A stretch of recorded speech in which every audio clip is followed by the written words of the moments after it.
नमस्कार, मैं Sumant Kashyap astro vastu consultant अपने यूट्यूब चैनल में आपका स्वागत करता हूं। आज का हमारा वीडियो है हेल्थ प्रॉब्लम के ऊपर। यह एक बच्चे की कुंडली है।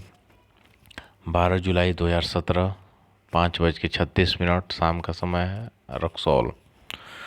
आइए पहले हम देखते हैं इनके लग्न चार्ट को, फिर हम बताते हैं आपको इनके बारे में।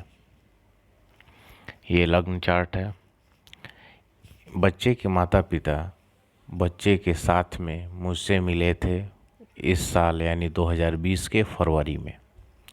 उन्होंने बताया जन्म से ही बच्चे को पेशाब संबंधित समस्या थी, यानी जितना यूरिन इसके शरीर में बनता था वो पूरा पास आउट नहीं होता था। तो जो यूरिन शरीर में बच जाता था उसके चलते शरीर में स्वेलिंग हो जाती थी, यानी शरीर फूल जाता था, काफ़ी ज़्यादा वजन। दूसरा, बच्चे में आलस की भावना, बच्चा एक ही जगह बैठा रहता था, मतलब चलना नहीं चाहता था, चलाया जाए तब भी वो बैठ जाता था।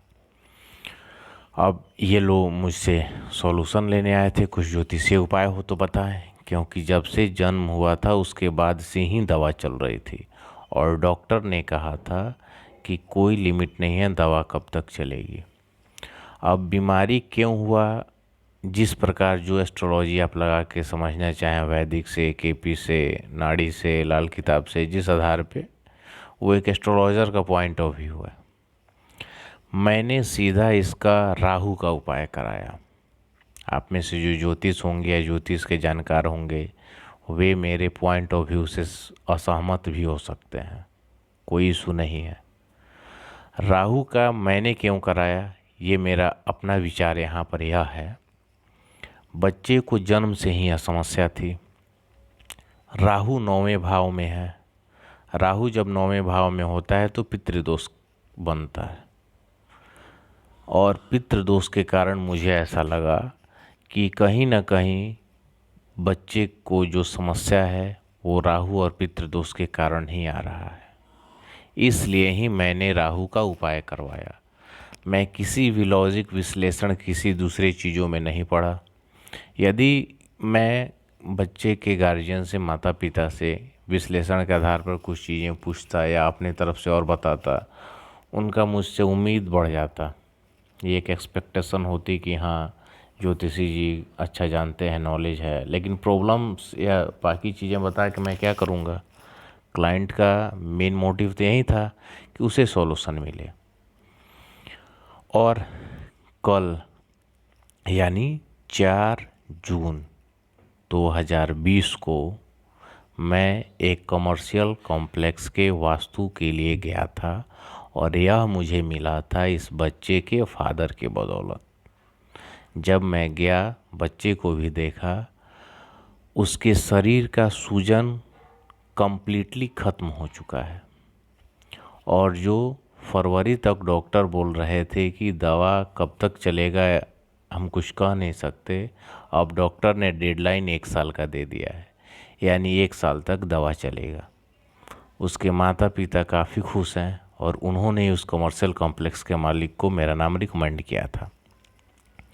यहाँ इस वीडियो के बनाने के पीछे मेरा मोटिव यही है, जो भी आप या एस्ट्रोलॉजर हैं या एस्ट्रोलॉजी के जानकार हैं या जातक हैं, कई बार कुछ जातक कुंडली दिखाने आते हैं तो उनको ये मतलब नहीं होता है कि वो हमसे वो उपाय लें जिससे उनकी समस्या या तो कम हो या ख़त्म हो।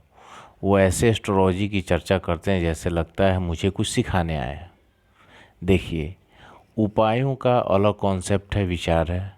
बहुत से ऐसे भी सिद्ध पुरुष आपको मिलेंगे जो सिर्फ आपको एक लौंग दे देंगे, एक यंत्र दे देंगे, कुछ भी दे देंगे और वो लोगों को फ़ायदा होता है। हुआ होगा, आप में से भी बहुत के साथ हुआ होगा। सभी जगह लॉजिक काम नहीं करते हैं। यहाँ मेरा अपना लॉजिक था उपाय देने का, आपका दूसरा भी हो सकता है। अल्टीमेटली एम क्या है, क्लाइंट को लाभ हो किसी भी प्रकार से। मेरे हिसाब से बस यही है।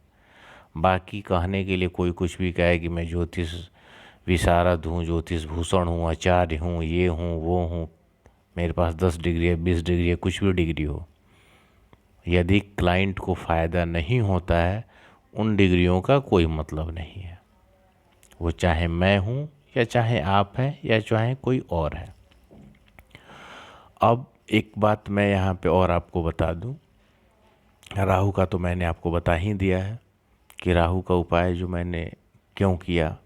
दूसरी चीज़ मैंने एक इनके पिता को बताई, इस बच्चे का, कि ये लग्नेश 10वें घर में है और गुरु की यह पोजीशन जातक को ज़्यादा धार्मिक होने पर समस्या देती है।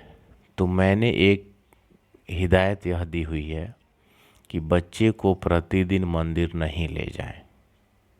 बस आपके आधार पे ये उपाय सही भी हो सकता है कुछ लोगों के लिए, कुछ लोगों की गलत भी लग सकता है, लेकिन बच्चे को फ़ायदा है।